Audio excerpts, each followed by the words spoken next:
Le Huawei Mate 8, c'est la nouvelle phablette du constructeur chinois. Alors, c'est le successeur du Ascend Mate 7. Il reprend à peu près la même forme. C'est toujours un terminal assez grand, puisque c'est quand même un écran de 6 pouces, mais qui est bien optimisé, parce qu'il est quand même... l'écran est bien optimisé par rapport au reste du terminal, puisque les bordures sont quand même réduites au minimum. Donc, au dos, on a un joli dos en métal avec ici un capteur d'empreinte digitale et un appareil photo. Le capteur d'empreinte digitale au dos, ça a un avantage, c'est-à-dire qu'on peut réveiller le téléphone directement en le prenant en main. Par contre, il y a des cas de figure où on aimerait bien en avoir un devant justement pour pouvoir déverrouiller le téléphone avec le pouce, par exemple, quand on le prend en main, etc., ou quand il est posé sur une table. Petit défaut, mais quand même un petit avantage quand même de prise en main pour ce capteur. L'interface de Huawei, donc le téléphone est sous Android Marshmallow, donc la dernière version d'Android, et on a toujours l'interface MUI, Emotion UI, qui reprend en gros une ergonomie plus proche de iOS que d'Android, puisqu'on n'a pas de lanceur d'applications, on a directement les applications qui sont sur les écrans d'accueil, et on a des dossiers comme ça, un peu comme on a sur iOS, notamment sur iOS 7. Donc ça a ses avantages, ses inconvénients là aussi. Il y a des gens qui préféreront une interface plus traditionnelle façon Android, mais c'est vrai que ça a au moins l'avantage de ne pas trop dépayser les gens qui viennent de iOS.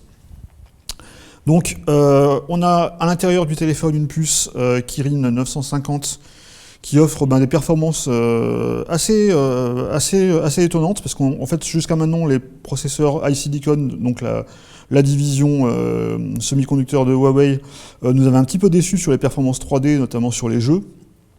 Là, on a vraiment des bonnes performances, même dans les jeux, on a vraiment des performances dignes. Là, on voit avec le Racing 3, par exemple, on a des performances vraiment dignes des meilleurs smartphones, des meilleurs flagships actuels. Un autre gros point positif du téléphone, c'est son autonomie, parce qu'on a une batterie de grande capacité à l'intérieur, et on a pu tester avec le test de PC Mark qui effectue des tâches de retouche photo, de bureautique ou de lecture vidéo avec un écran allumé en permanence et avec un niveau de luminosité de l'écran quand même assez élevé, donc ça tire quand même pas mal notamment sur l'écran. Et on tient dans ces conditions, on tient plus de 10 heures, 10h55 exactement, donc c'est quand même un excellent résultat pour ce test, parce qu'on tombe en général plutôt aux alentours de 5 heures ou 6 heures. Voilà donc un très bon téléphone de la part de Huawei, avec un design vraiment réussi, une bonne autonomie, une interface qui divisera, mais qui s'avère quand même assez agréable et fluide.